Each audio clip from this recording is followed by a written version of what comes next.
This week is an exciting week for anybody who has not done these things yet. We're going to talk about 3D models and 3D printing, which is a lot of fun.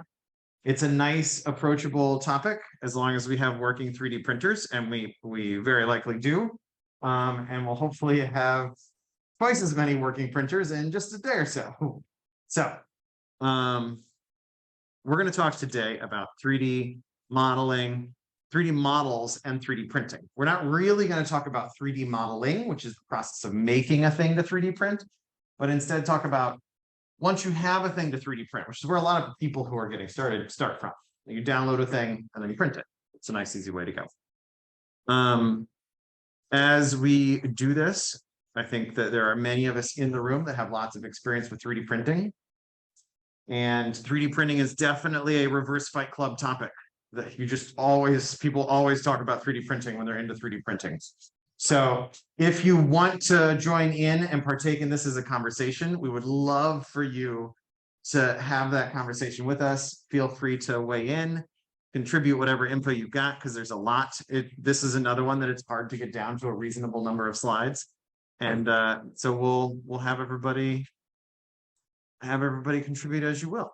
And I think we're going to have a few people, like Mike said, he was going to join from home, I think, also. So, yeah. And so we've got people that are going to play along in all sorts of ways. But we start off with Benchy. That is the core of it. We're going to try and do this at the most basic level and then go from there. So the very basics are where we're going to start off. Big picture things for 3D printing, because there's a lot of hype, a lot of excitement, and a lot of cool forecasts for what it can do. And then I don't think it's anybody in this room, but maybe, we've all got a cousin or somebody in our life that doesn't quite get what it is. And so we'll go over the big ideas. Then we'll talk about how you actually get something to design, what you make it with, and then how do you slice it, different types of printers, and some etiquette that's just for this place. So first up, the basics. Most of what 3D printing is for us is just gooping plastic into a place where it belongs. That's it. That's the whole show most of the time. It's a strange, usually cuboid robot that takes plastic and melts it down until you get, in a lot of cases, in a surprisingly lot of cases, a little boat. This is Benchy. Hey, Kiko. This is Benchy, and it comes in all different sorts of forms, colors, sizes. You can see, like, here's a giant one. They make these oversized printers in Texas, which tracks. Yeah, they're very large.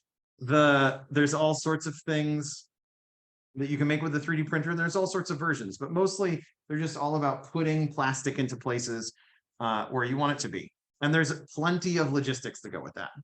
If you're trying to think about the story of how do you do that, like how does it begin and how does it end, there's essentially like 4 major zones to that. You make a design, which we're going to completely skip today. We're going to pretend like all the designs just exist. And so don't think too hard about the 3D modeling stuff right now. We're going to start off with downloading a design. Like from the internet, we'll look at internet resources where you can find really cool designs and download those. If you want a 3D model, absolutely go for it. We're not stopping you, but we're going to stay focused on the printer part this week. Then once you have a geometry model, like this fun little elephant here, then you slice it. And so here's that Benchy model. I sliced it up in Prusa Slicer and turned it into a fun graphic. But that takes your geometry of something like an elephant or a boat and turns it into controls for the robot itself. So the robot can't sense like, oh, that's a cube, I do this. You have to give it specific instructions for how to goop the plastic where and how to make it move. All of that is done through G-code, and that's the slicing process. And then the last bit is actually setting up the printer and making it go. So these different phases you pass through, and we're going to focus on 2, 3, and 4. Ooh. Wow. Okay. There's essentially 2 common types of 3D printing that happen in our space. There's FDM or FFF printing, and that's fused deposition modeling for FDM, and something with a bunch of Fs. I don't know what the other one is. Do you know what the FFF is? Yeah. Fun. Yeah. Yeah, it's something. But basically, in that case, you're taking solid plastic and you heat it up just like a hot glue gun does. And I hope we've all played with a hot glue gun enough to like make a little weird hot glue gun Christmas tree or something, where it just is like a pile. If you oop some out, let it cool, then you oop some more out, and you can build up shapes. This is specifically meant to do that robotically and under very high control. So that is what most of our Prusa printers look like. The printer you're going to work with this week will probably work with this process. But we also have the other kind downstairs, which is an SLA printer. There's others, there's plenty of other alternate technologies to these two, but these are the ones that you're able to access in the space. This one actually has a liquid resin that a light from below solidifies. So if you've ever played with like UV resin for making a model or doing other repairs on things, it's just a UV resin for all of the SLA stuff. So the hot end, one of our 4 Prusas downstairs currently has a broken hot end. It's useful to know what the parts are for your hot ends. And so Just for the heartbreak, and I'm like, yeah, that is broken. yeah, it is definitely, but it's the heat break. So what's broken right now downstairs is the heater that goes in right here. It's a little electronic component. The wires coming out of it definitely look shot. So if that gets replaced, the whole thing ought to be able to work again. But essentially what you get is this little metal section down here that is the only piece that is supposed to be getting hot. And you have plastic that gets pushed in from the top and gets hot here and gets gooped out of the nozzle. So you can see it's hot down here, and then there's this gap. And then these fins are actually cooling fins to try and cool off that area really aggressively so that only the part that's supposed to be hot is hot. And it's useful. The Prusa printers that we have this part is metal, but everything that holds them is 3D printed. So if one of the Prusas goes down, we can actually print more Prusa parts with the other Prusas, which is really cool. And actually, I've used that before, so it's very helpful. Here's another thing that you should know right off the bat with 3D printers, in addition to the hot end is where the magic happens, that it can take a lot of time. 3D printing is a long process. It is not a fast, exciting game like the laser where 2 minutes later your design is done. You can definitely set up a print. I have a kid at school right now printing a brain that's taken them 1 day and 9 hours. Yeah. So those sorts of things can take all sorts of ranges of time, but we did a print downstairs that was like 2 minutes, right? 20 some seconds. So they can range quite a bit in how long they take, what's going on. The good news is that it's one of the safest machines we have. And so you can set it and walk away. And that's very much standard practice for how we do things. In this week, where all of us are going to be trying to 3D print at the same time, I would recommend you either combine prints or try not to print for more than like 12 hours, just out of like courtesy to all of us trying to do it at once. But it's an important thing to keep in mind. So we're not going to talk about modeling. We're going to encourage you to download designs this week. And I have 2 of these referenced, Printables by Prusa, which is the type of printer that we have, and Thingiverse by MakerBot. Adam, do you have any other places that you go for these? No, I did see, I was doing some digging around, and there's a lot for like tabletop games, models, licensed content that you can find out there. But Thingiverse is by far the one that I've used most for just finding stuff that I need or that's cool that people have put out there. Sounds great. And then Printables, and then there's also, if you're really into like D&D or tabletop, I recommend it's like My Mini Factory or something. Yeah, My Mini Factory is one I came across. As long as it gives out like FTL models, that usually a big time. It looks like there were a lot where you can like pay a couple bucks for this really cool, complicated model. I found this one like literally while getting ready for today. This is cool. This is like different. These aren't STLs. You're downloading G code. Like you can print this weird martini glass looking thing, and it prints it in a straight. This is bizarre. We should get to that later. It's crazy. But there's a bunch of places around the. Sneezed in the room. Yeah. It's described as a printer test. And I found it from, anyways, we'll get into that later. But there's tons of places like across the internet, like these 2 online, where you can find STLs. And in the spirit of 3D printing as Reverse Fight Club, the people who make these designs are often very proud and happy to share, and they're free and open. There's certainly some of the really nice ones, like if a YouTuber makes something and they're super excited about it, they'll definitely sell it to you for a couple bucks. But there are lots and lots and lots of people who make their designs and then make it free.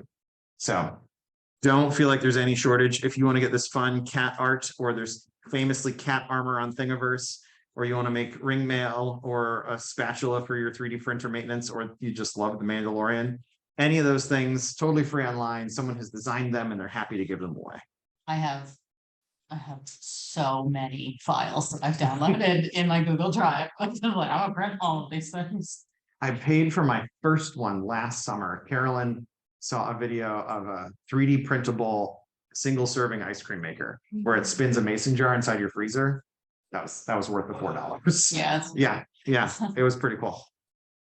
So let's say you're going to go online and you're not sure what to get. If you just want an endorsement for a thing, search hashtag print in place, because they come out with really cool designs. These are more than you'd probably design on your own. And if you're just going to try and print, these are fun ones to make.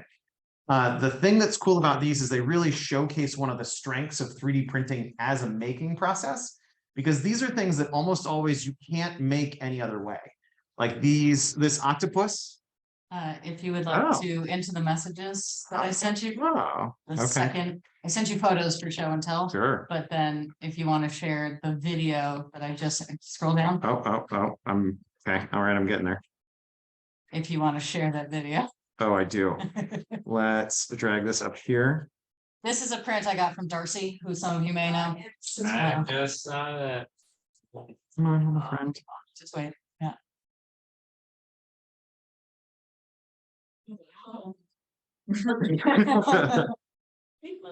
Mhm. So the thing, that's a great example of a print in place. And the neat thing about the frog is that it prints like you saw at the start of the video, just like that on the bed. And as it prints, it makes all of the connections at the elbows and ankles. So all of that happens in the printing process, and it's really hard to make any other way to do that. Like the octopus here does the same deal.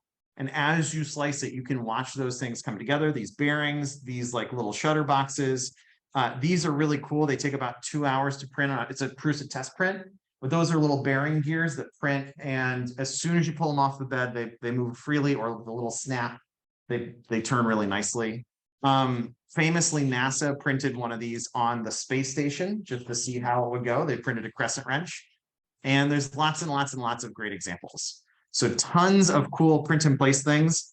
There's many top 30, top 10, whatever lists online in exactly the way that BuzzFeed gives them to us all, right? So those sorts of things are neat to check out. There's tons of good examples. And if you wanted to just find something to print in place would be a good way to go. If you want to do other really cool things, there's some other ways to get designs that are not previously generated, like the print in place or the Prusa, the printables or Thingiverse. There's lithophanes. In this case, you upload an image and it actually generates STL for you in that moment from the image you upload. So here you can see somebody uploaded an image of an octopus or a squid, and it varies the thickness of the 3D print on that window shade. So in the dark areas, the print wall is a little bit thicker, and in the bright areas, it's a little bit thinner. So you get grayscale as the light comes through from the back. It's really cool. Lithophanes are really fun. They're also super easy, and they look great. It's a fun way to decorate. And if you want to go way high end, this is generative designs, where like these 3D models get designed on the fly as you're on the website. So like, I should do this with the other one too. With the Fane Maker. That's what you're doing. Back up, buddy. Here's Nervous System Labs, and we deserve to just show them off. Here's Design Your Own Kinematics Cloth. So if we click on this, you can like directly design the garment in the moment. So we can say this, let's say we want one of these, we can do next. We can add the, if it doesn't freak out on me. Oh yeah, so here she is. And you can paint on what you want the texture of the dress to be in this little designer. So if it'll let me do it, Yeah, I'm like able to paint right onto the dress and set up patterns and densities and all of these different things. So we can make the modules really tiny and go across like that. So maybe they're small down here. And then you can make them very large up across the shoulder. Seems nice. And if we go down to here, it's a little weird. The whole thing is a little strange, but in the moment, it's generating this design for you. You can pay a lot of money. It's expensive, this service, but they will make it for you, or I believe you can download it from them if you want it to be made in some other material that they wouldn't be able to print it in. This is like crazy high-end future system stuff where you're designing. I mean, like I would imagine there'd be upload your body shape if you wanted in something like this. So maybe that's where Fashion Week 2034. But there's some really cool options.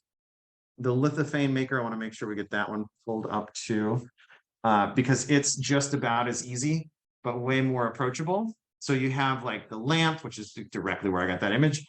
Thanks, lithophane maker. But these like night lights and photo cubes are really cool. And if you wanted to do this, it is as easy as, if I can find the right link somewhere. There's a link that you click and then you just upload your image and it does the thing. So a video. I see someone produces like these bell shapes all the time. Yeah. I don't see that It's Bruce. Bruce. Yeah. Yeah. Yeah, Bruce has done it. Lisa, the jewelry facilitator, just recently did it, and Darcy's done it as well. Yeah. Can you do those on a MakerBot? You can do all of these on any of your on any 3D printer. I will say that there are you get different qualities out of different 3D printers, and the Pruses downstairs are pretty nice. So there's a lot of different things that you can do to try and tune a printer and do all sorts of stuff, but that's a lot of them. And in here, it's as easy, it's like you set your dimensions and you upload your file, and that's essentially it. Like you just upload some image and it'll do most of the work for you, giving you a design directly for what you want to have happen. So these are nice and simple to make work. They have little lights, you can wrap them around. There's all sorts of stuff, but that's a fun one if you want to just get some cool design that's special to you. So back to this. So there's download static, print in place, lithophanes, and these generative designs. All are really cool things to check out. What are you actually downloading though, is an important and relevant question. The STL is the most popular of these, the iconic, everybody knows an STL. In this space, all the devices and software can pick them up and use them. But an STL is really just the geometry that's there. Sometimes it doesn't even say the size of the file, just like this is the shape of the thing I want to make. And it doesn't tell you if it's in millimeters or inches or whatever. Step is a little bit more advanced. 3MF is what Prusa Slicer save files are in, but it's also what Fusion 360 defaults to as a download. And it can hold more information, more metadata. And OBJ is another one. They basically all do the same thing. They store information about the shapes of things, and like a PDF in the document land, a PDF can exchange back and forth, but it's kind of hard to edit those. Like a Word document turned to a PDF. These are also kind of hard to edit when they're in this format. It's not like you're in a design software and you can adjust things easily. If you have an STL or a 3MF, you really won't be tweaking exactly how big it is in different ways. You can, but it's kind of messy. But basically, they're all just storing triangles. Like, remember low poly villains in Smash Brothers or other games with low poly characters? Those triangles are essentially what all of these are tracking, because they're mathematically the simplest way to hold 3D geometry in any sort of mathematical space. So you'll be working with these files when you go to print, but there's more than just that. Let's talk about how you make a thing. Like, what is the material it's made from? Our 3D printer filament is polylactic acid, PLA. This is the little Wikipedia entry over here. It's only a 1 for flammability and everything else is fine. It's corn plastic.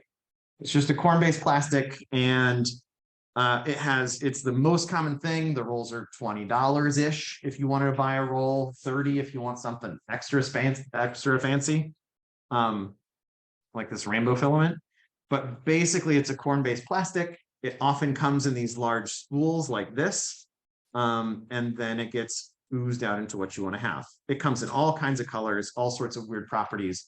If you want to buy your own, you absolutely can. But MakeHaven has PLA, so you don't have to like freak out about where do you get it, how do you acquire it. There is plenty downstairs. It is all pay to use. It used to be that you had a certain free amount. However, we found that that was problematic and not like fiscally sustainable, apparently, although it was not part of that calculation. I believe it's true. Yeah. Totally. I I probably was one of the reasons why that needed to happen. 200 members doing it versus 540 members doing it is very different. Big difference. It's also not expensive. Yeah. You pay 10 cents per meter. I mean, bought- sounds like a lot. It's A meter is a lot. Okay, so Like we gotta it's pay for the first 30 now, is that always gonna be like, meter is 10 cents now?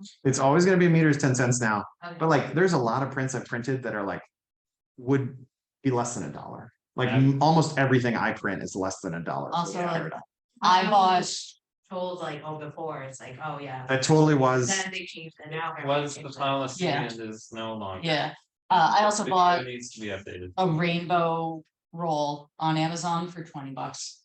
And I have printed a bunch of things and still have a ton left, so. Yeah, they really, I bought a dozen rolls for school and we've made it through not even half, and here we are in late February, like. Yeah. They just last a long time. So if you want to buy your own roll, you totally can. Which sort of brings in some other complexities, and we'll talk about this more a little bit later, but you can totally use your own, but store it in another place. Because a lot of times people just assume it's MakeHaven filament on the machine and click print and go. But even more so if it's a cool filament, be like, "Ooh, I'm a winner this time." And they don't even apologize to you. Yeah, hopefully they do. Nope. Just one. It only took one. Yeah. I will in fact come in tomorrow morning and take my print off of the 3D printer because it doesn't. But you're more than welcome to store it on the foundation shelf in the back. There's a shelf just for us. We can have piles of them there. That's totally fine. You can take it. It definitely fits into a backpack. It's easy to put away and bring back.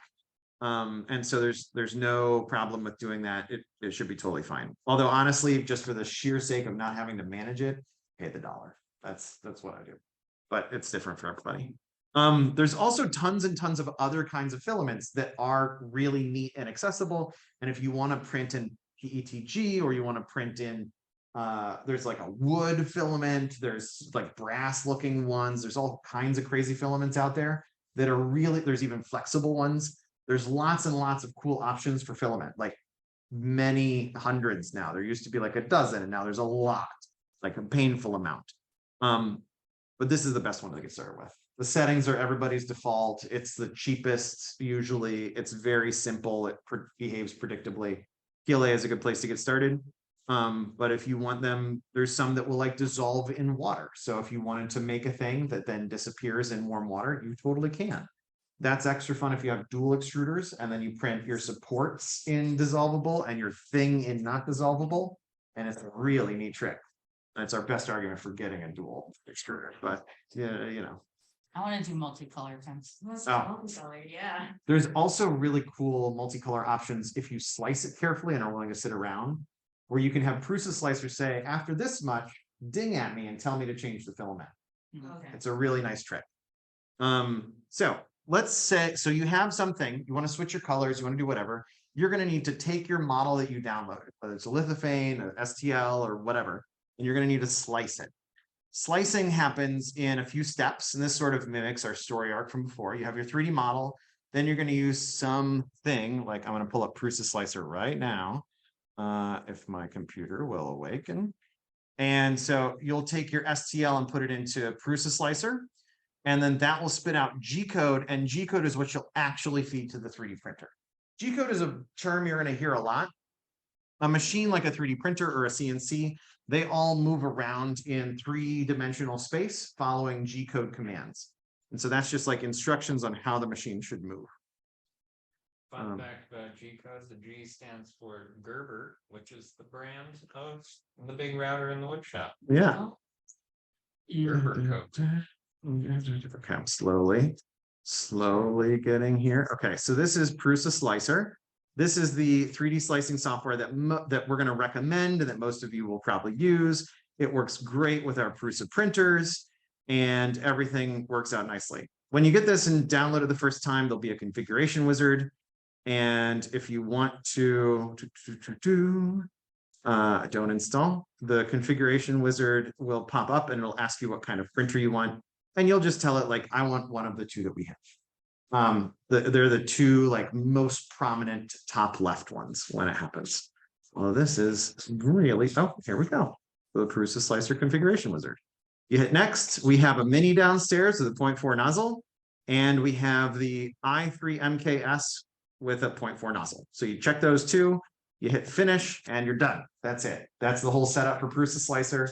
It's just download it, install, and then this is the regular size. If you want to print on the mini, you just choose it from over here, and it snaps the bed into looking like the mini's print bed. So very nice, very friendly. We'll talk about more print settings later, but this is a software that you can spend a lot of time learning the details of. So in any case, you're going to take your STL, slice it to G-code, and then that will be uploaded to the printers.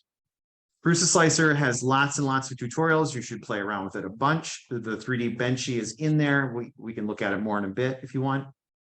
There's print settings like this. We're going to go over what some of those mean. But the more you learn about Prusa Slicer, the better you get. But the nice thing is that there's a really easy entry ramp. Like you press this button up here in the top left, you load your file and you hit slice and then export and you're done. Like a total of 3 or 4 button clicks.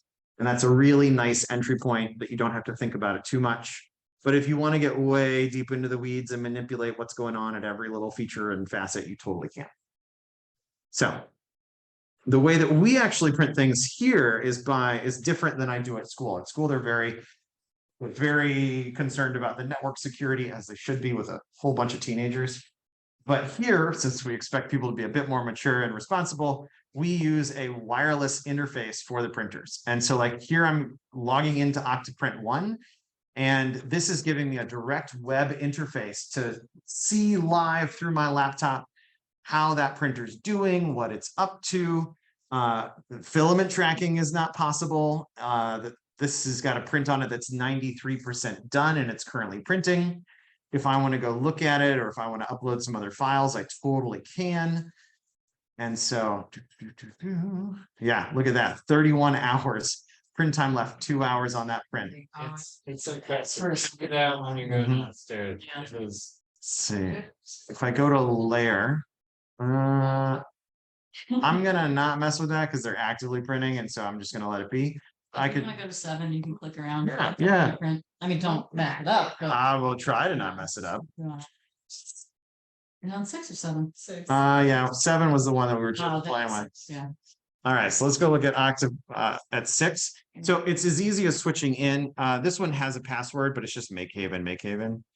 And so I hope that wasn't too, it's actually kind of annoying that it does that. We want that feature turned off, but that's the username and password for 6.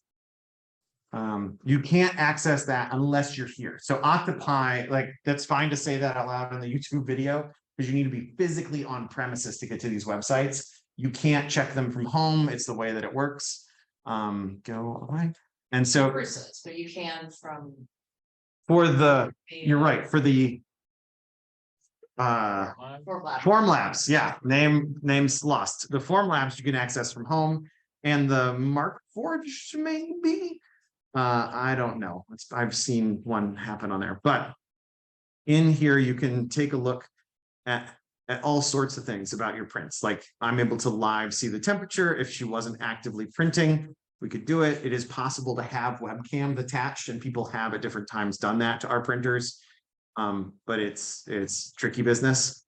In here, it's slicing her file so we can actually see the layer by layer parts of the design, which is really fun to do. There's lots and lots that can be done with Octoprint. It's a super useful way to interface with things. And it's one that I hope every single school with teenagers will implement, because then the kids aren't touching the printers, breaking the SD card slots, which is the fastest way to make a 3D printer useless with no actual modification to how it would operate. So this is a great way for us to make sure our printers last for a long time. It's a really fun computer science networky thing to figure out. Like they're doing a bunch of Python Flask servers on a Raspberry Pi, and then this slicer thing can be baked in. There's a lot of cool interestingness that happens with Octoprint and Octopi. But we'll just sort of gloss over all those weird networky details. As you get better and better with 3D printing, you're going to find weird things that you want to 3D print. Like you may want to do exotic G-code things. Like you may want to try non-planar printing. Most 3D printing, when you slice it, is a whole flat layer, and then it goes up, and then it does another flat layer. Non-planar 3D printing is relatively new, like the past 2 or 3 years.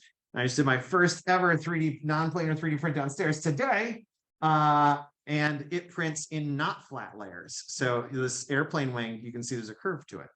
So it's able to do that instead of print and then go up, print and go up. It's a nice way to get smooth top surfaces in things that have features. It's tricky, and like the science is brand new, so you can't do it for everything, but it's really cool. This wireframe printing is really neat. This is a new setting in one of the major slicers where you take your model, and instead of slicing it like normal, it takes and does a really bizarre version of the G-code, so it just goops out like a 3D printing pen would. So that's really fun. These like frees are cool because they print out these really thin lines, deliberately trying to get the filament to droop so that you get something that looks kind of like an organic Christmas tree, which is pretty neat. And then this is a fun one that I saw, the square woven basket, where it does the print, and then there's G-code that does this loose outside of the pillars thing, and it looks like a woven basket at the end. So there's some really cool 3D prints that you can find. If you design these, that's awesome. But these, for me, these are in the found it online and want to print it category. Definitely something people are doing to show off their design shop, which is cool. So there's a lot of fun to be had.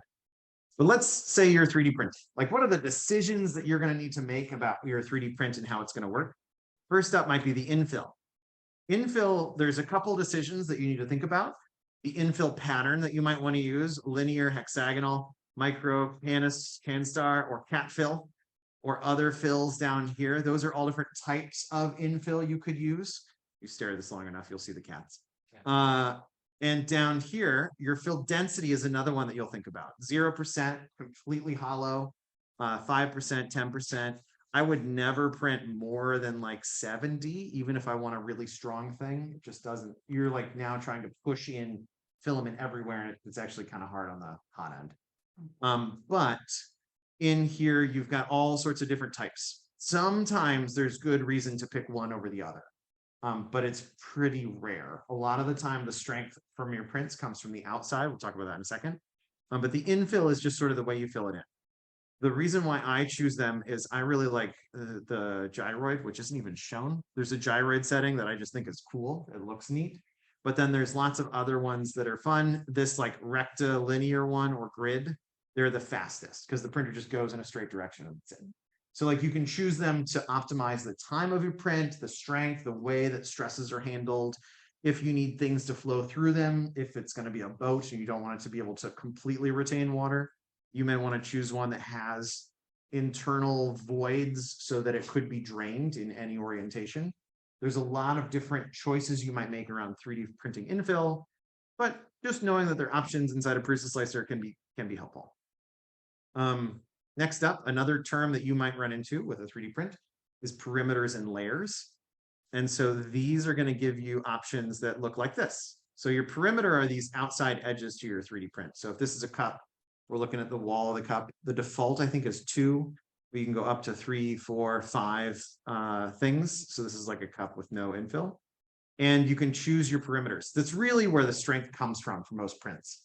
Like an I-beam is thick on the top and the bottom because it's strongest and it needs the strength most at the top and bottom of the I-beam. And they have the tall, skinny middle because you sort of don't need as much material instead of a big, heavy beam of metal. So doing the same thing with your perimeters is nice and easy to do. See if I still have Prusa Slicer up. Getting to these settings, the ones that I'm talking about right now, it's just as easy as going to print settings here, put something on the platter. I think I have somewhere 3D Benchy. Yeah, there he is. He, she, it's not gendered. I don't know. Yeah, there they are. There they are. So there's the boat. And so as we do this, we can play around with our print settings on the boat. We've got layers and perimeters. We've got infill. We've got all sorts of different things that we can take a look at. And I know this is a little small, a little hard to read, but the default fill density is 15%, and gyroid, you can choose all of these sorts of options. And there's a ton of really fun ones. You can also split them up and do different settings in different parts of the print, and that's a great time as well. Overhangs and supports. If you're going to print things, a lot of the time, there's really cool designs that you will want to 3D print. And sometimes they're really good for 3D printing directly. Like if you want to print a Y standing on its bottom, it's probably actually going to go pretty well. Because the 3D printer works in a certain specific way, it prints some things without any sort of a problem. So I'm going to go here. We're just going to hit slice now on Benchy. And we'll be able to see that some pieces work well and other pieces get a little bit trickier. So here we're going to zoom in a little bit on this design, rotate it up. My laptop's doing okay. And is it control? Can I do it? Nope. Okay. And then over here on this side is the slider. I can go sort of downward through the print. So 3D benching is designed specifically as a printer test. So you can see here, like the bottom part, we start off flat on the bottom and then it just sort of goes up. And here there's a little bit of text and then it goes to a flat surface. Going in a flat surface across an opening is pretty okay. Things get trickier, and the reason why it's a test print is because these arches happen up here and your printer needs to sort of print out into empty space. And that is just right for Benchy, but it's like just the edge of what a 3D printer can do. So this is designed specifically as a stress test, because look at how it's printing over top of nothing. It only works if you're only printing a little bit over nothing. If you're printing way steep out into the air, things go bad. Like little tiny steps that are overhanging, not a big deal, but as you get to longer and longer overhangs, it turns into a mess. So the Y is going to work okay, because it's each time it goes up, it's going mostly up and a little over. So an overhang like that isn't bad, and printers will handle them just fine.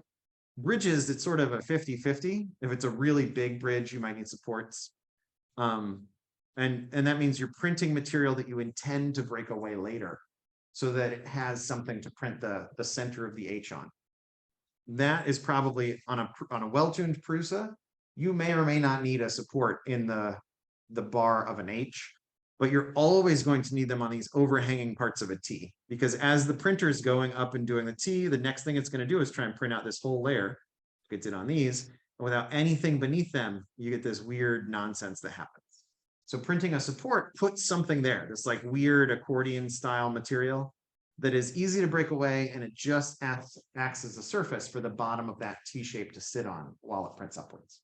If you go downstairs, those boxes we have like on the wall right by the entrance, there's a rainbow unicorn that I printed, and I didn't add any supports. And if I printed it again, I would, because if you look at under his chin, because he's got a horse face, there's just like you can see there's just a little bit like on the first couple layers that didn't quite, just like a little bumpy. A little weird. Yeah. Yeah. It's like not bad enough to get rid of, like he's fine, but I would have, were I to do it again. So here's like the most aggressive settings I could have for supports. It's like a shocking amount of supports. All that green is support material. So instead of printing those arches overhanging, if my printer was bad, right, if it wasn't tuned well, if things weren't going well, if it was having a bad day, I might print it with supports. But if you're paying close attention, my time went up. The material, the amount of filament, if it's 10 cents a meter, the amount of filament went up. And like now I've got to break those all away and hope that they don't mar the surface. So supports are great in that they basically let you print just about anything, but they're problematic in that they add time, cost, and then you have to figure out a way to get them off without breaking the print itself. You can see it's a third of the print material is going into the supports when you're supporting everything. Right. There's other options here. You can choose to put supports on the build plate only. So if I wanted to do that, that's just going to go up from the bottom. It won't bridge any of the things, which in this model is not that useful. But it's supporting everything on the bottom part. So if you can really strategically design your things so that that's true, or choose ones that are in that way, or it's actually possible in Prusa Slicer to add in support enforcers. So you can say like, I only want supports right here.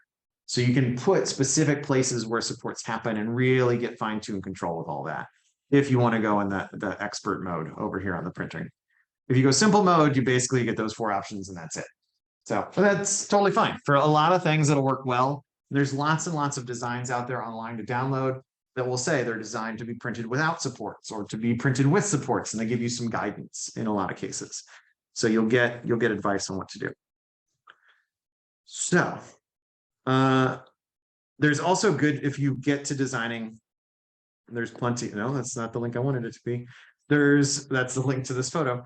But there's lots of good examples. As you get more and more advanced, you'll figure out how to try and avoid it. There's also another brand new researchy thing in 3D printing land is arc overhangs that may one day save us from the need to do much supporting for big, heavy overhangs.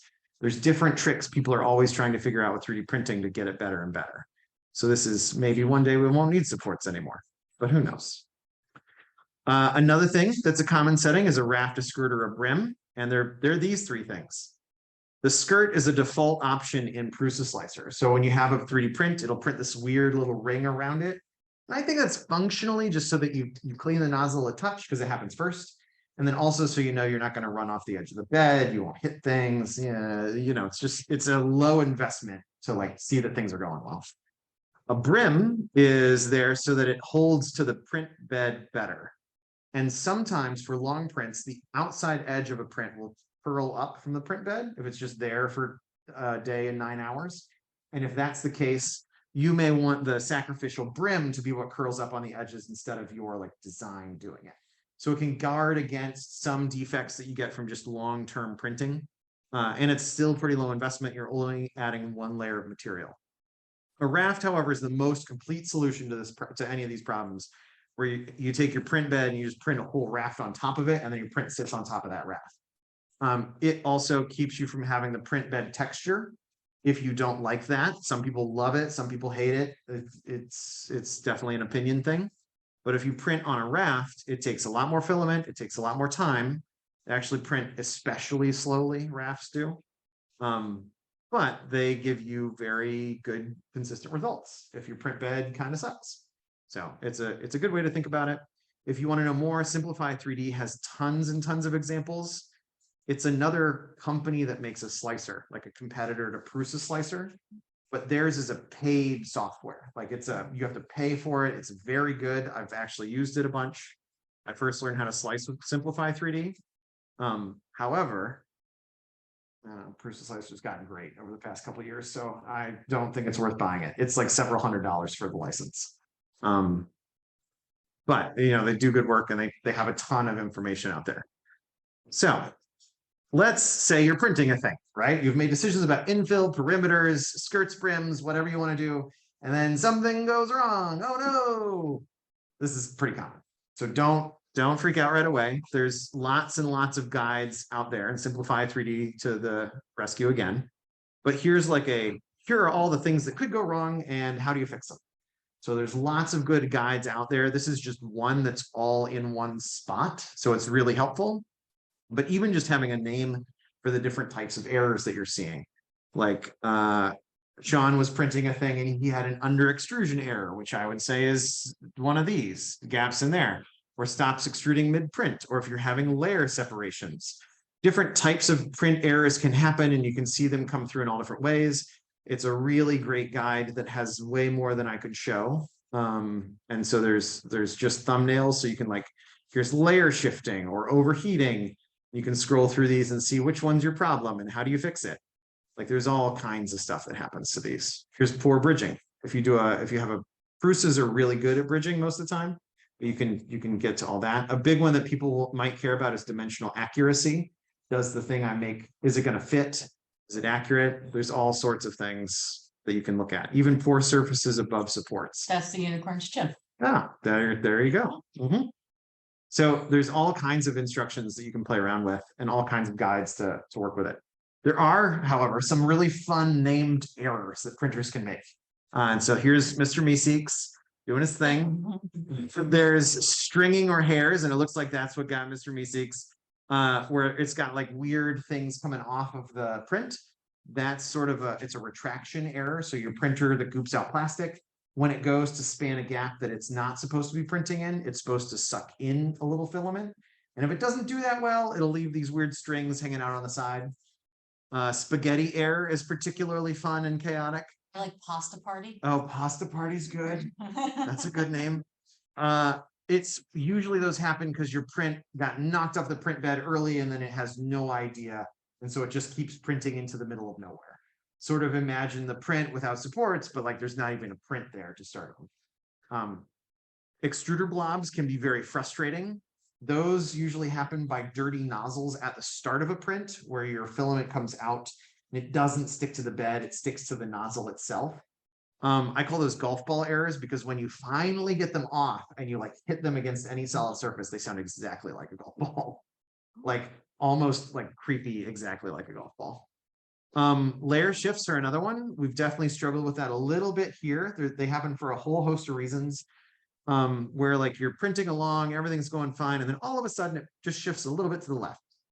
A layer shift like that can happen for reasons like your motors are dying, your belts are slipping, power browns out a little, and they can be frustrating to diagnose because they do have many pauses. The good news is I don't think we see that too often downstairs, so that's good. Most of the time these things do just work, I promise. But it's good to know what the errors are. So if you're having a discussion in Slack, you can like say the right words to describe what happened. Also, a photo really, really helps. Take a picture and post it, and it'll help get things along. Let's say there's here are some other problems that you might run into. First off, the manual is great. Just read the manual if you want. The Z height offset is a problem we were struggling with just today. And hopefully we have a solution. You can recalibrate on the printer. There's some live adjustments you can do. That's all something that's very possible. You can try different materials, and a problem people might have is you don't notice there's a different material on the printer when you walk up to use it. If Vincent left PETG on the printer and it looks like you didn't notice the name tag and you click print, and that happens, or ABS cooks at a very higher temperature, like 260 instead of 215. So if it's ABS settings on PLA filament, the PLA filament will burn.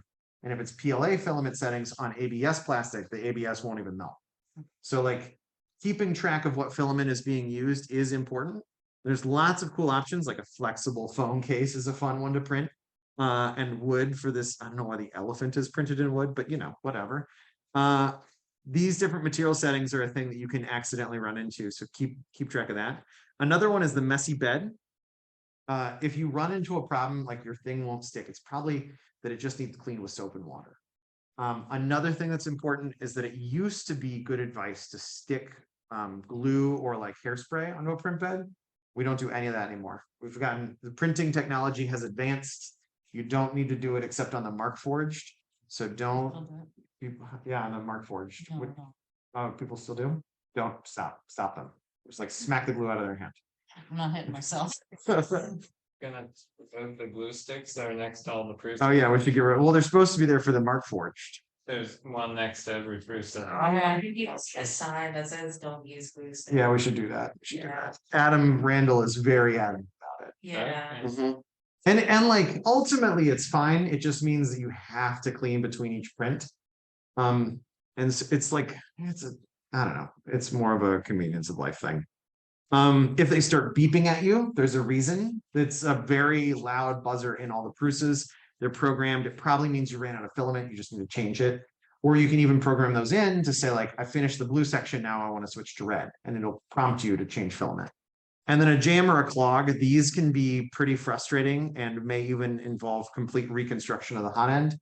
If that happens to you, it's best to put it in 3D printing care. There's a little window on the side you can open up and see, like, is my filament stuck inside the printer? And so there's lots of ways to solve this. They're very solvable problems. They're just annoying. But these are good ones to know the names of. So let's say all of that sounds like not your jam. You want to print fine, artistic goose people, hypothetically. First, Oh, I we got it. asked about what about putting painter's tape on the print bed? I thought that would be helpful. Yeah, painter's tape is a good question, and that was also a thing. Actually, we have two different styles of print bed downstairs for the Pruses. There's the like green, totally flat ones. And then there's the satin top ones. The satin top ones, I think, are structured that way to mimic painter's tape. It's not, so we can get alternative print beds. It used to be good advice. People would do that and then they'd put glue on the painter's tape. Nowadays, you just straight onto the Prusa print bed and you should be fine. If you're having adhesion problems, you can get crazier, but mostly you don't. You hopefully won't feel. So those are all, there's tons of good options to think about, lots of things to consider with that.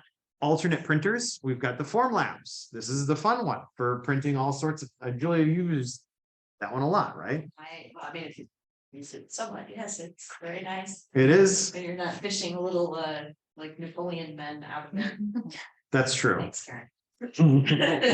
There's the form. So if you like 3D printing, but you just say to yourself, boy, I wish this was more detail. The Formlabs is for you.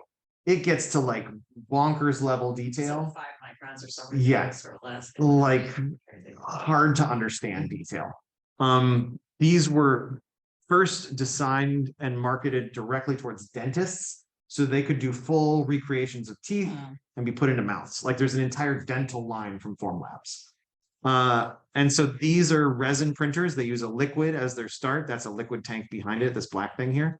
And that liquid tank dumps the resin down in, sort of like those water feeders for a dog where the 2-liter bottle just drains into the bowl all day. And so it works like that with the resin, and you get very, very high detail. Model makers like them, artists like them, dentists like them. There's lots and lots of reason to like these printers over the Prusas.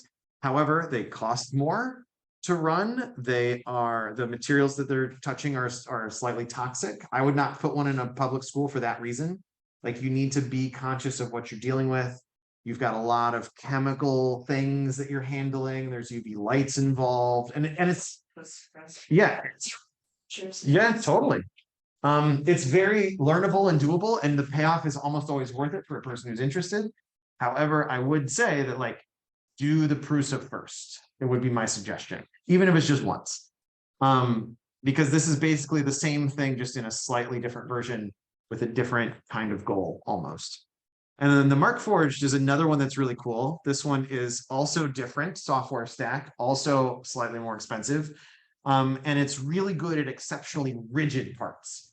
They are stronger, like outrageously stronger than printing in nylon on a Prusa, but they're very rigid. So if you want something that doesn't flex or bend at all, the Markforged is a good way to do that. I know Chris will print a lot on the Markforged to get rigid pieces to work with his metalworking stuff usually, or Colin has a lot of thoughts on the Markforged printer. He has one personally, and then he plays with the one here also. So there's lots of things to think about with that. But these are two other processes that you might, two other types of printers that you might use for different reasons. This one's really high detail, and this one's really, really strong, rigid. Also the Formlabs, and we talked about this a little bit in the metalworking section. It has specific materials that are like really, really good for jewelers who want to print their designs on the Formlabs and then cast them in metal, like casting molten metal in their place using the KayaCast machine. And Ada has done a little bit of that out of the Formlabs, but there's also a specific resin that's definitely directly for that. It's a wax. Yeah, it's a printable wax that's really cool. It's purple, which is also fun. So there's a lot of fun reasons to use these if you want to get into specific things. I'm going to try and KayaCast once we get the badge available, but I'm going to just do it from the Prusas instead of from either of these. So we've also got just a little bit more, but we've got cool things to look at, talk about, and see. But the last bit is just a little bit of printer etiquette. Well, I hit the end button, which is not what I wanted. The printer etiquette here has just a few items. And this is from conversations with Chris and Adam Randall, who wanted to make sure that I conveyed these things. You're always welcome to remove a finished print, even if it's not yours, especially if it's in the way of your print. Go ahead and pull it off if it's done. Just put it on the shelves that are up above the Prusa 3D printers. So that way it's out of the way. It's not blocking you from doing a print. As long as you do it carefully and you don't smash it with a hammer, it's totally fine. It won't be a problem. Check to make sure you're not printing with someone else's personal filament is very much the nice thing to do. If you accidentally print with someone else's filament, I would encourage an apology, would be nice. That's all I wanted. So I'm sorry, it wasn't me. It wasn't. I'm sorry for you. You could, Oh, sorry about that. yeah. Nothing. Silence. I thought you did respond. I was like, oh, No, unless someone else used it as well. no. It's like, oh, I thought it was, I thought that might have been not used or something like that. Yeah. So you, another thing that's helpful is to message on Slack if a person's print failed and you know whose it was. Say like, hey, Vincent, your print failed. Do you want me to restart it? It's a nice little dialogue to have because a lot of times you'll start a long print and then you go home or get a sandwich or something, and it can be really nice. Sort of in that vein, I would also say it's probably quasi good natured to stick around for the first layer of your print just to see that it's going to go well. Once you get past the first layer, prints usually work. They either work or they don't in the first layer of the print, and not often after is there a major problem. Or like it was going to happen either way, there's nothing you could do. I'm kind of on that as well. I think if you see that somebody's print has turned into a pasta party or some other thing, it's fine to stop it. Yeah, Cause like they they're don't. just wasting, otherwise, so. Yeah, they don't want that. Also there's red X's down there. There are magnetic red X's and green checks. The red X goes on a printer if the printer is known to be broken, and you can message somebody in the 3D printing care Slack channel to say, this one's not working. I don't know why, or I need to leave. Please, 3D printing facilitators, help us out. Let's bring this one back to life. So it's a really helpful way to do that. It's also a place that you can go check to see what's going on with the red X on the 3D printing care. And that's very helpful. Don't use the glue sticks on the Prusa. This is Adam Randall directly inputting this to the slides. This is his suggestion. Only the Mark Forge. Do you need it? Clean the print bed is also helpful. Soap and water goes a long way. That's something that's important to say, I suppose, to all of us all the time, but on a print bed, especially true. And then leave the place cleaner than you found it. That 3D printing areas can turn into a weird mix of like half-baked old prints, tools laying around. Also, oh my goodness. Okay, we're going to that. Yeah, Yeah, there's everywhere. everything's dusty. It just exists. Yep. Yeah. Wow. I don't want to share it. I just want to open it. Here's things. So these were 3D printed on the Formlabs. Yes. Yeah. So Julie's a great example of high art on the Formlabs. And you designed this, right? I sculpted that in ZBrush. Yeah. That's bonkers. So hand designed this. And this one you made by hand, right? Like, Yes, that was a clay original. yeah. And then scanned and 3D printed. Yes. 3D scanning. To make a vivid version. Yeah. Maybe it'll take time. There's a 3D scanner downstairs. We didn't even talk about 3D scanning. It's a whole other thing. You get bajillions and bajillions of triangles, and you get them for free from a thing that you've made. I saw. Gotta kind of be able to wrangle them. I couldn't get that though. Yeah. I saw and this is me, a school teacher. I saw a really cool lesson where you start to teach kindergartners this by having them model a thing in clay, and then you 3D scan their clay model. And it's a really fun, like really cute lesson if we want to work with a school ever. It's a good way to do that. And here is this, he's still got supports on, right? Yep. But this is another, That's what it looks like. It comes out. right, right. This is the print bed. The whole thing is printed upside down in the Formlabs. So he was printed shoulders to forehead, right? That's the Yeah, process. it's weird. You have to kind of think, not only is it a liquid, it has to have somewhere to go. Like you have to be able to maintain pressure both outside and inside your print. So you have to have holes that go all the way through to allow that. And then you also have to think of it coming out upside down rather than building from the bottom up. It's interesting. Yeah, it's a whole different slicing process because of those, it's a liquid considerations. The software. Yeah, the software is really nice.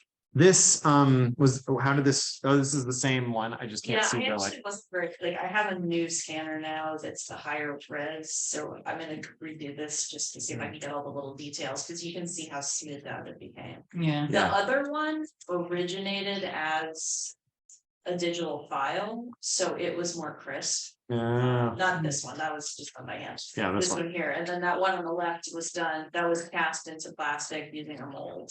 But then this was So the that was the original. original, yeah, but you can see like the pupils in her eyes, like, Yeah, it's insane detail level, it's really cool. yeah, like all the And little yeah. little flower petals and all that. That's not flower, that's cap 19. Oh, okay, all right. Yeah, Well, you know. because it's Catholic saint, and they're all weird, but Yeah. anyway. Yeah.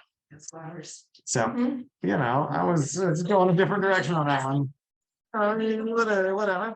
So, in all of that, so we looked at what's up?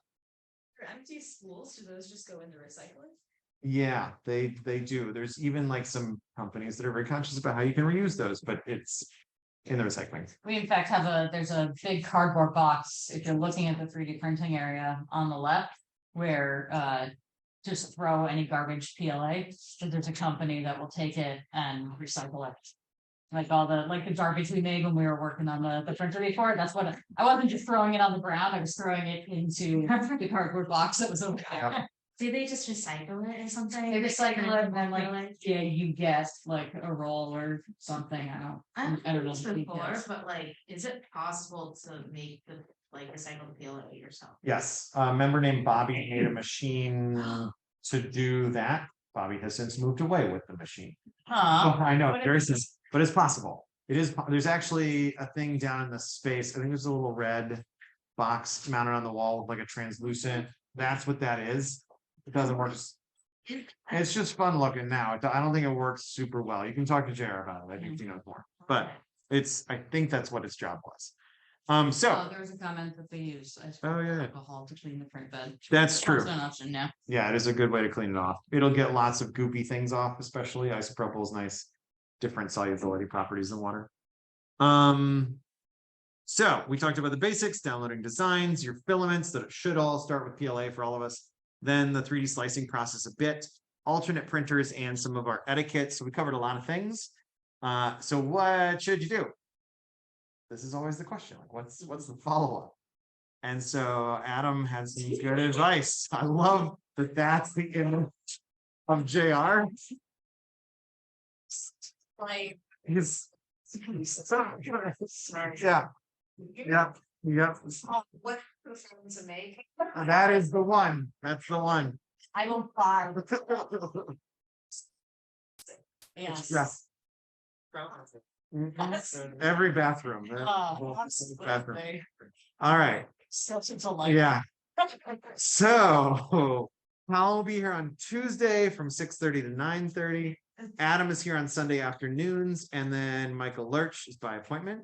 If anybody's interested, next Tuesday from 6:30 to 7:30, I have put aside Colin's time to get badged on the two other, the Mark Forge and the The Form Labs. Form Labs, yeah. Really? It's still. To 6:30 to 7:30. What's up? The Mark Forge printer, how is this? You go over that yet? We didn't. It prints with nylon and carbon fiber and pewter. How is that? It only prints in one thing. It's very rigid. Like if you want to make a part for your bike, that's probably it. Yeah. The video was was not super long. It will, but it's No armor. yeah, I would not not important armor, but show armor for sure. That seems fine. It always prints this delightful matte black. It's really cool in lots of ways, but yeah, it won't stop a bullet. Just thinking you're curious. The badges, the 3D printer badge is good to have. And oh, there he is. Gotta tell things. Print something you need, right? Adam, can you want to annotate what any of these are? I haven't done a ton of 3D printing. A lot of the stuff that I've 3D printed has been stuff that I just needed and didn't want to spend $10 on the store, like a toothbrush holder or I think these are all threaded portable things. Fill holders, maybe? I would imagine. Yeah, that one. Mm-hmm. And you can actually print really nice threads on the Prusas. Yeah. I discovered recently. Mm-hmm. Really fine threads. Also, as a note, if any of you want to print something and it takes a really long time, but then you want more of them, you can save it for multiple making. Oh, Depending on what it is, it might be a lot easier and faster to make many copies using a mold. Sometimes you just say print twice, but yeah. Just that, saying. that's true. And Put it out I there. use the Form Labs to make the Animal Crossing fossil that we cast in pewter. So that is you can use it to switch materials also if you do molding and casting from a 3D print. So you can print in any shape and then you can turn it into other shapes with molding and casting later. Which is a great advertisement for Julia's section of the course. Yeah, that's right. I also the inaugural show and tell is the bottom right is the vacuum attachment I made for my vacuum cleaner because I couldn't find one Very cool. that Yeah. was narrow enough to fit into the lint trap on my dryer, except I didn't actually print it long enough to actually vacuum out the lint trap on the dryer. So I still need to get around to like taping cardboard around it to actually do the thing. Yeah, fine, fine. The first one's just to see how it breaks. And if I can also add, Corey's suggested print something you need. I would like to also point out that it's a lot of fun to print something you do not need, like a rainbow unicorn. Yeah, Or a Yeah, Frog. or a rainbow What's tissue I'm box. a big fan of this avocado. it's a big folder for like you. It you makes put- For hard-boiled egg. Oh, Oh, I think it's great. I thought it was fun. Yeah, Yeah, You can. It's the fact that That's the egg is partially eaten, I think it's getting. yeah. Sorry, that It's was not not the best broken. choice of photo, but that one can be yours for $2 on Colts3D.com. It's done. okay, there you go. That whistle apparently is very loud. Don't Oh. That's tell really your loud. neighbors I linked you to it. Yeah, What to advertise? they're just trying to prove a point. So there's tons and tons. Yeah, there's all sorts of fun things that you can print with a 3D printer, and you should try printing them all, basically. One thing I will say is PLA does not live well on a dashboard in the summer. We're in February now, so it's fine. Like if you think about a hot car, it will over time. So be a little conscious of that. In a house, in a window, it's gonna be fine. It might get droopy over time, but whatever. We all do. There's lots of different things to think about, but like a little bit of context can be helpful. Consider. So How is it with water? you're totally fine. Okay. It which does bring up a good point though. The PLA filament itself is hygroscopic, which is I'm a chemistry teacher, sorry. It's a word that means it absorbs water from the environment, and so it's really helpful to keep it dry. You might even, if you really want to get super nerdy about your 3D printing, you may buy a food dehydrator that you never use to dehydrate food. You just put your filament in so it pulls all the water out before you go to print. 3D printing filament, when it's fully waterlogged, will snap very easily. So PLA filament, if you can snap it and it snaps super clean, it is waterlogged, which is sort of the opposite of how you'd expect a noodle to work. When it's super dry, it bends like a noodle would bend if it was wet. It's the exact opposite of a noodle. So don't think noodles with PLA. Hydrated. Yes, Bad. you sure can. Okay. And it's why we store our filament in those plastic bins that have the blue border and desiccant. Because if it's in a dry box, it'll stay nice for much, much longer. So that is a thing. If you're thinking about long-term storage for your filament, Dampered, it's like you get it in a bin. Yeah. Home Depot or whatever, yeah. I don't know. Yeah. Yeah, it's great. But do that with your filament. It's also the reason why I just buy it here. Like that one feature is why I pay the 10 cents every time. Because then I don't have to store it and keep it dry and all that. There's probably a future where I own a dehydrator for this purpose. So. What's up? I'll also say if you print your replacement drip tray for your espresso machine, don't out of PLA to the water points, you should make sure if it actually catches drips to clean the drips out after it catches them, because it can actually warp the drip tray a little bit. That might also be because they are hot drips. espresso drips, Mm. but Yeah, This one's, no, those are it is Yeah. plastic. right. those are all things to consider. Mhm. But if you print it in a different material like ABS with a higher melting point, you might get away totally fine. PETG is another material that is interesting in that its melting point is higher and it is more water resistant.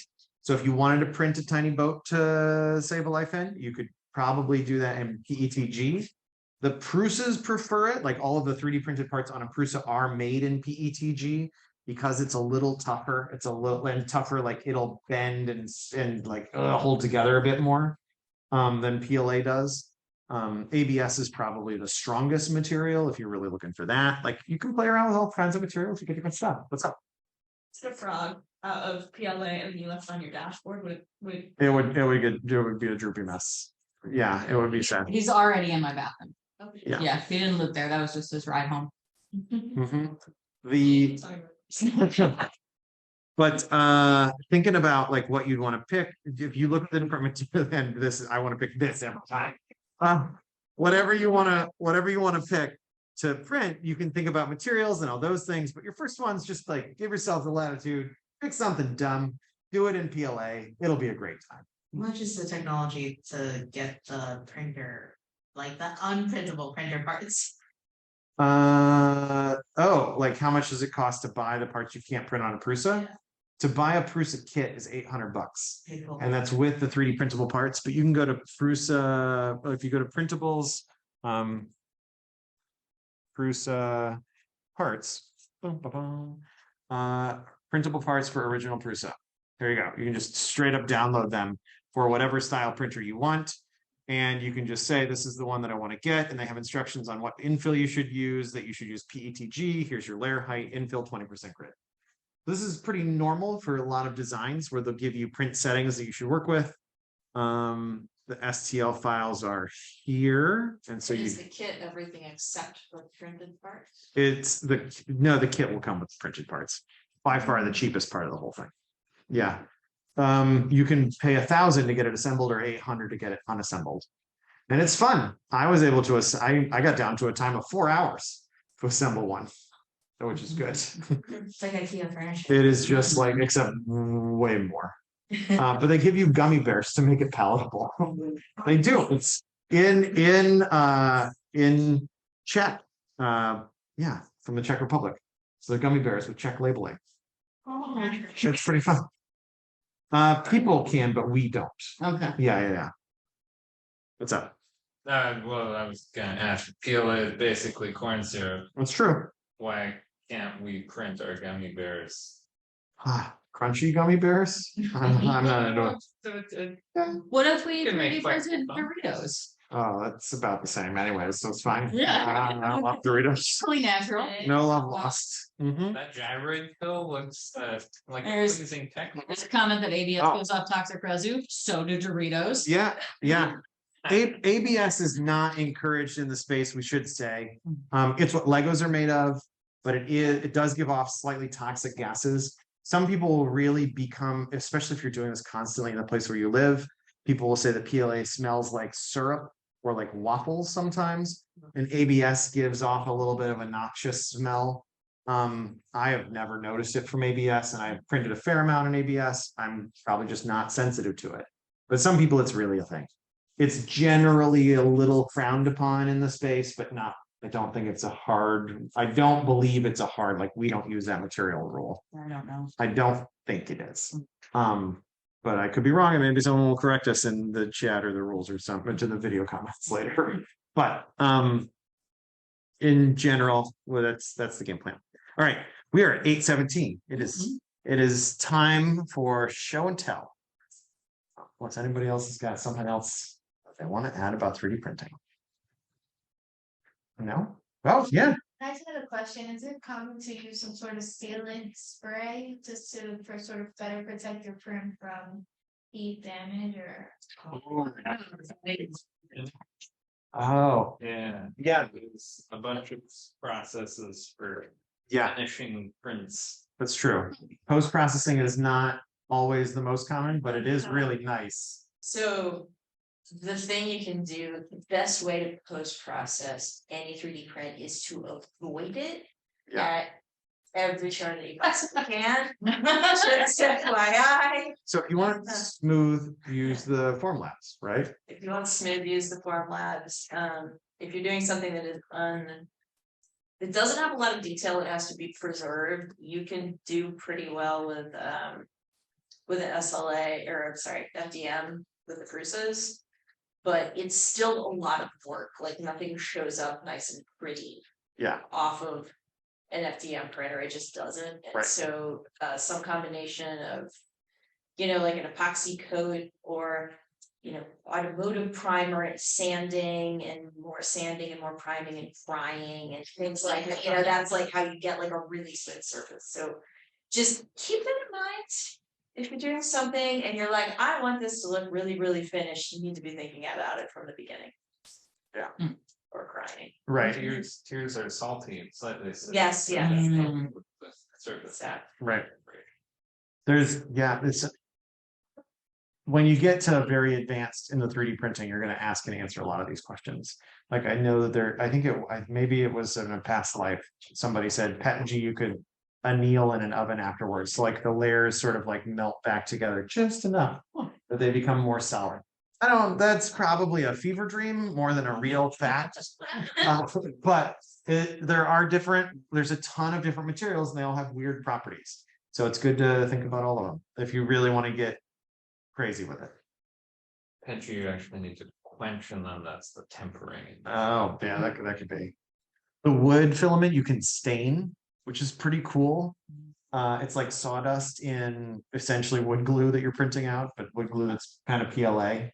Also, the PVA glue is one of the types of wood glue that we use, and that's a print. Polyvinyl last. Yeah. Vinyl's a hot topic in Ohio right now, but it's a whole thing. So other thoughts, questions, ideas?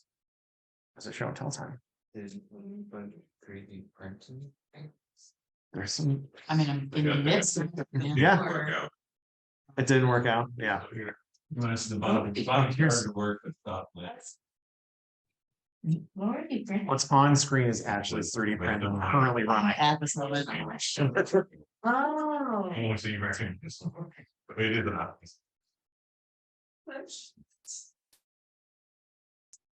And then 20 design, I said no. Yeah. and then it turned into an under extrusion problem for the top half. That's a crazy mistake. Yeah. Yeah, because it's like still kind of meshes itself together. So Yeah. like, So you can just like do the top of the head. Yeah, you can just glue it on. it's like a wire. Surgery. What's- the man when he loses battle? Is it? Yeah. Yep. This on screen is Ashley's print live. It's showing you the print motions. Yeah, it's a gyroid infill. That's what it is. In fact, Zora, a member, she's one of the pottery instructors or facilitators. She actually made the file for me. Yeah, I just made it because I printed the frog, and then I just commented to her that I'm gonna do a whole aquatic line to the bathroom. So I was like, I gotta find a turtle and a duck, and she was just, I guess she's in the midst of like learning how to design stuff for 3D printing, so she just has practiced at that. So it will be done tomorrow. I'll take a picture and put it up. That's great. There's lots of people that were doing cool stuff this week. Do we have anybody sent photos through? You sent some photos? All right, Jana, let's see what you got. Good. Alright, these are my kids. Oh, that's so fun. I put preteens on power tools, so they got the drill press, they got the miter saw, That's great. Nice. closely supervised the router table, we soldered those Christmas lights. That's And then awesome. we used a acrylic bender. And they're good balls, Yeah, so. what a lot of fun. Okay, I'm happy. And then this is what I did, that is acrylic. and it looks like stained glass. I was like, how's he staying acrylic? Yeah, it's a kind of, we burnt it a little, so there's a little smoke effect. Yeah, totally. Yeah, you to do the back border, so that dark blue is just a sample to see if it actually snapped in, so. Mm. I've been spending, I don't know if you noticed, I've been spending a very long time taking acrylic. If anyone wants some crafts that's 30 years old that possible to get off. You can dump them. Do it, otherwise it's going in the garbage, but yeah. But yeah, that's how they do it. It's a great file. It's a great plan. sent you You send it photos. directly to Yeah. me? Okay, Yeah. all right. We'll just start at the top. Yeah. So I finished putting snaps on the dog's jacket, and then here's the dog modeling it. It's very cute. So cute.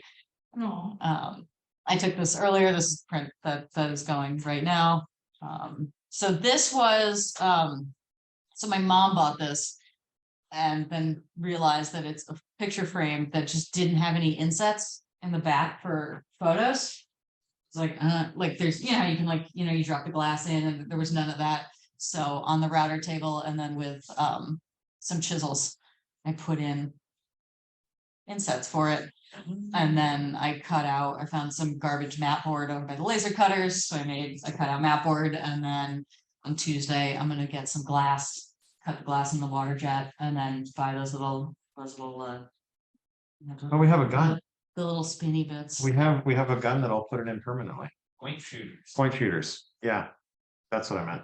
Put what in permanently? Like To hold your mat and your glass and your, Well, I mean, she has to put a picture in between the glass and the mat. yeah. yeah. So they Oh, need to be, let's talk. okay. Yeah, if I can get the glass to stay forever, that would probably be good, because I love her. We're gonna cut this part out of the video, so there's no chance, but you know. Sure. So I did that this week, and then this, so, okay. It's fine. There you go. So this is my 3D, this was my laser cutting project. I made a little box. You can see the one in the back is the trial, and then I made two, like for real, just out of the boards that we keep in the store.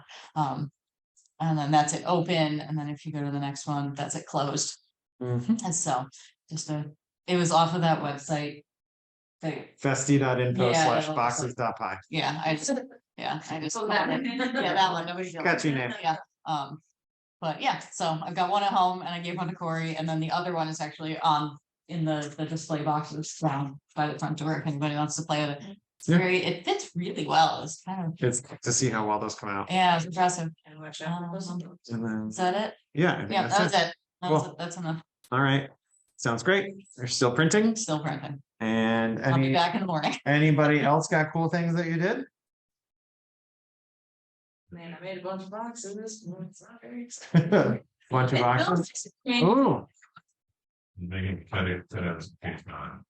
Wow. We're trying on different burns and different settings. And then Corey came along and was actually able to get the inlays of the maps a little better. Oh, that's cool. than I did with that. But okay. Good.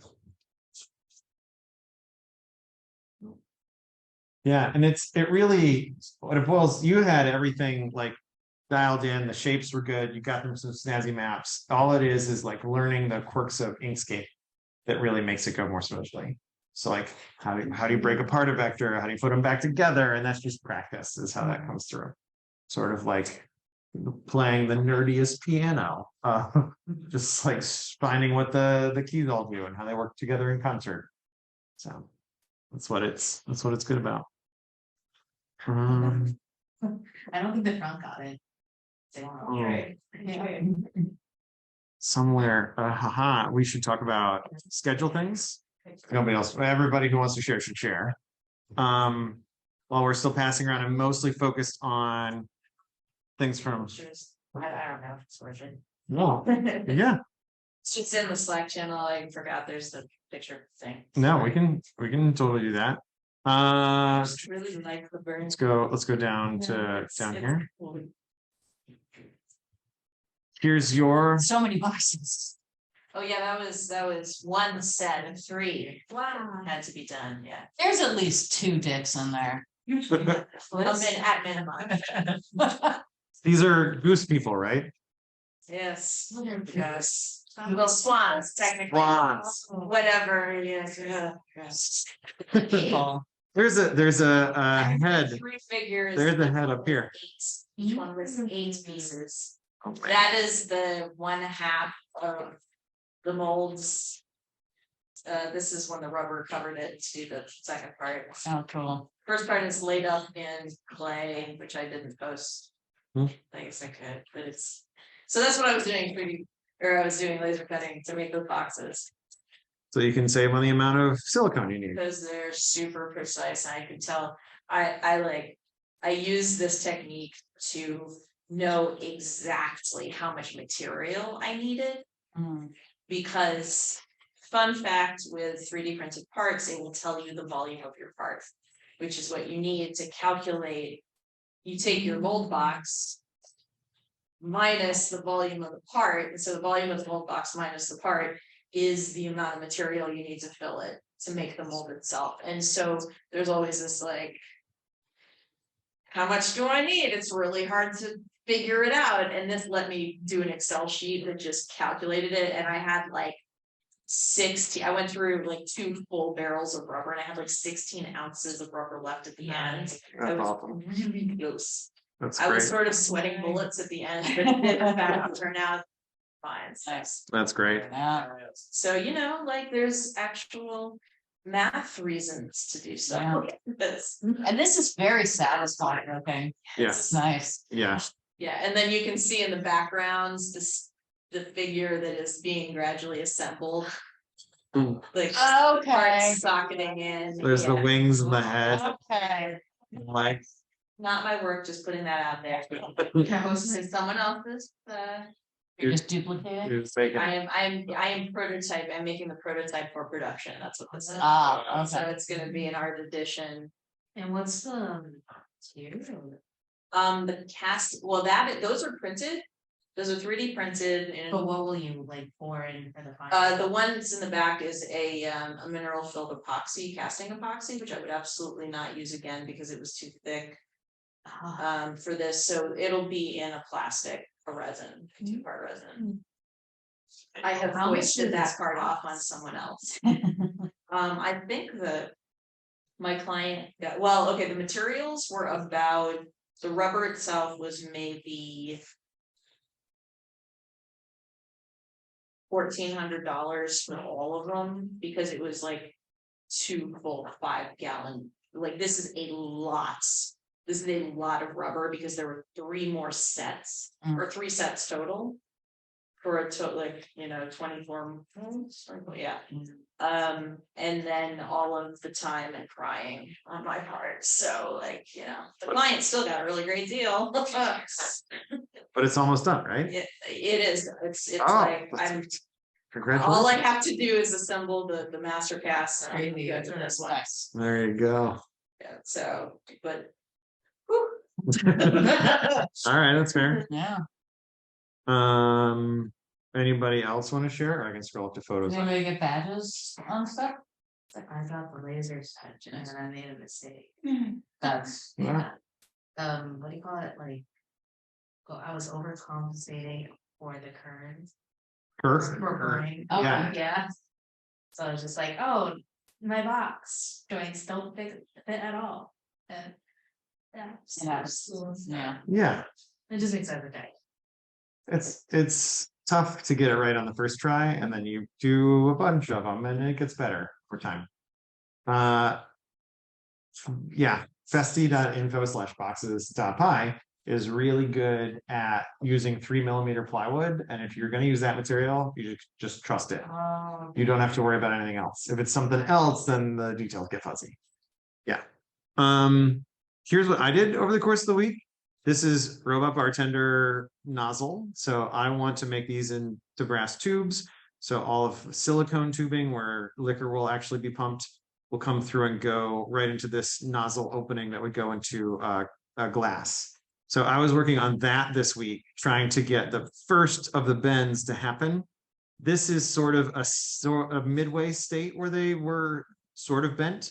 I did this in the even heat kiln. I raised the temperature of the brass rods that started out straight like this to 1200 degrees Fahrenheit, which is above the melting point of the zinc and below the melting point of the copper in the things. So they became, you were there for a lot of it. I just sent you. Oh, a great. picture. It wasn't like noodly, but they would bend under just like, you could just bend them. They've been pretty well, yeah. And now I'm thinking about the second bend. So this was the first bending jig here. Oh, great. And then this is the second bending jig. So they all need a second bend.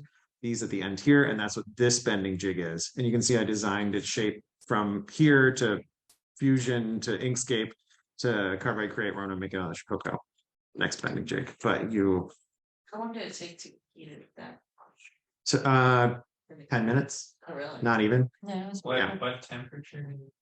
1200 for those brass tubes. I tried different ones, but here's us actually doing the bending on that form. There's the kiln. So I had like a dozen of them lined up in the kiln. And I would just pull them out and we'd use the blacksmithing forks Ashley would hold on this end, or Chris. And then it was piping hot when on this piece of scrap plywood. And we would just fix it here. Ashley or Chris would hold it still, and then I would bend this around. And it wasn't easy, but it was definitely not hard to bend it. Oh, that's really smart to make it. Yeah. Yeah, the mold was really, really helpful. So they're all exactly the same 6-inch radius curve. Then they came out and I spent a fair amount of time with a couple of vice clamps flattening them so that they went from, they didn't come out perfectly flat. I had to go through and then use a clamp to bend them very delicately. And then eventually I got to the surface plate where if I spin them on the surface plate, I could tell like they bent or are they straight.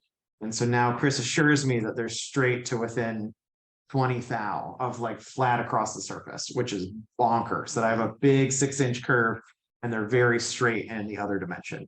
So I'm very excited to start the second round of bending where I take this end here and bend those the other way. There's also some video of this happening. There was a lot of fun, like smoke and sizzling sounds, and I dip them into the water and they're tubes, so they make fun noises. Super fun noise. Yeah.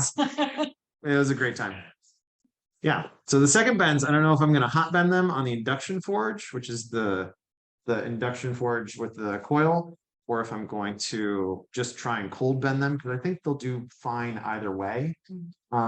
Maybe I'll try induction forge on my test one first. I feel like it'll be easier if you do it hot. Yeah. I have like 14 and I need 12. So the goal is to always have a scrap one to try a process with. So that's the hope. Cool. Anybody else? Oh, Mike's got a question. Yeah. Or something. Hey. Yeah. No, You want to share, Mike? Sure, I could share. Should I share my screen? I think I have that. Yeah. Now you can share your screen. All right. Turn that on. Give me 1 sec. Yeah, no problem. Zoom is weird. Oh, later. Never mind. So if you go to the photos, the Google Photos. Yeah, give me a second. I'll get there. Sure. Yeah, I would have had to stop Zoom in order to allow my computer to share. Got it. Yeah. Oh, yeah. We've got a whole bunch of photos. Let me do this. I uploaded a bunch of stuff. And yeah, we got a bunch of photos that happened. So share and this. And boom. So it's from like 2 days ago, I think I posted it. And it's something I did a while ago on the laser, since last week was laser week. Where is it? What is this? Not there. Is it that one? Can you see that? Yeah, that. So that was a record that I put out in the fall through the record label, and it is something I lasered because the original one, which I should have put up there too, I turned into vectors for this jacket that you see, because I had like 5 test pressings of the vinyl that you don't really do anything with them if you don't have any packaging for them, and so I figured, oh well, I could sell these test pressings if I have if I custom make jackets for them. And so I took the original artwork, which was full color, and then just turned it into these vectors and in Illustrator, and then laser engraved them onto these blank black jackets that were actually great because it's just like a thin layer of paint that was easily lasered off of the jacket and just left the white cardboard or stock underneath. And so it makes for a nice test pressing jacket if anybody wants them. So that's something I did on the laser a while ago, but because it was Laser Week, I thought I'd share. Yeah, it's awesome. Yeah, that was fun. I was there for that one, Thanks. and it Yeah. worked beautifully. Yeah, Like a record, like. yeah, like a vinyl record. I was So, like, oh, very, very cutting edge post. yeah, vinyl record jacket. Please cut a record, an album. No, You no, can't. It, So they, People have tried apparently, but it's not safe, I don't think. yeah, it is. It will cut. I can tell you. Don't though, because it's toxic. Laser Yeah. stop cutting shortly after you start cutting vinyl. It actually corrodes the metal components inside the laser. If there's a good paint, it lasts longer than you think. But don't try. Yeah, don't do it. It's bad. Don't. And the second you start lasering vinyl, the whole machine just bursts into flames. That's exactly right. That's what happens. It's that. Great. It bursts into flames your actual house also burns down. Thanks. in that moment, right then. That's so bad. Yes. Mhm. Yeah. All right. Yeah, it seems like we've had a lot of fun with lasering things this week. Yeah. 3D printing is another one I think we're gonna have fun because you download a design and it just goes. I would advise you to try sprinkling it throughout the week. However, if possible, because they do take a long time, or if you happen to be at a badging event where there's multiple people, try and slice multiple designs together. If it's going to take 8 hours, it may as well do 8 hours or 12 hours and get 2 people by adding a little extra time. Because there's definitely some logistical planning to when are you going to start the print and when's it going to end so the next person can go. But otherwise, it'll be a great time. It's also a super nice thing if anybody does use the resin printer, the Formlabs. Like if somebody's done, you can like ask them if they'd like you to wash it. You know, you can move it down the line in a nice way, because then they don't have to come in to do it. But yeah. And also I'll be here probably Monday afternoon, most of Tuesday, most of Wednesday and Thursday. So if anybody like wants to print something and you want to like just message me and send it to me, I'm happy to, start a print or move it or whatever. And that brings up kind of scheduling things, other important things. I will not be in town this weekend. I'm going to a wedding in Atlanta, which will be a great time. And then, There's some good donut places. Maybe oh yeah, buy me those. okay, all right. I want to know those donut places. And then also we have the Party Blobs won the vote. So next week will be a break week. And what that means is that we'll all still be here at the same bat time and the same bat place, but downstairs. So we'll just be here hanging out, making things. And if you want to get caught up on something, you want to do another whatever, all of that is totally fine. We can work through all those details with you, but it means that we'll defer 1 week until we start with Ruby, because this Adam has done a great job. Wow. And yeah, thank you. Yeah. All right, great. So everybody's welcome to continue to play along with us. Yeah. Mhm. Mhm. And so it seems like you got a thing to, What's happening? yeah. For my show and tell, one of these I'm this week, but that would be a fun 3D printing. Show and tell. Also, Mhm. Yeah. I heard the clicking class. there's chicken traffic. I was given. I have, Tiny watch light. I have meant to start making my first violin for going on probably 3 years. So I think graduating from foundation to co-instructor is a great excuse to actually start. But the latest way that I procrastinated starting is by modeling a violin, making thumb plane, and then printing it in PLA, getting ready to cast it on the new Kaya cast in brass, which definitely is really good for you to breathe the fumes of.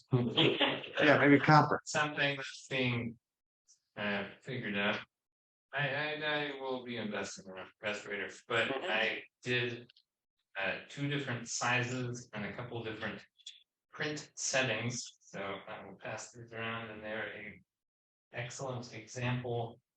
Yeah, there's number ones. Do you play violin? The presets on the Prusa, the one coming at you, I think so. or actually I will start using. Do you play the violin? I do, yes. Oh, This one was 0.1 millimeter layer height, just Prusa slicer preset. And you'll be able to see it came out a lot smoother and tighter tolerance than the other one.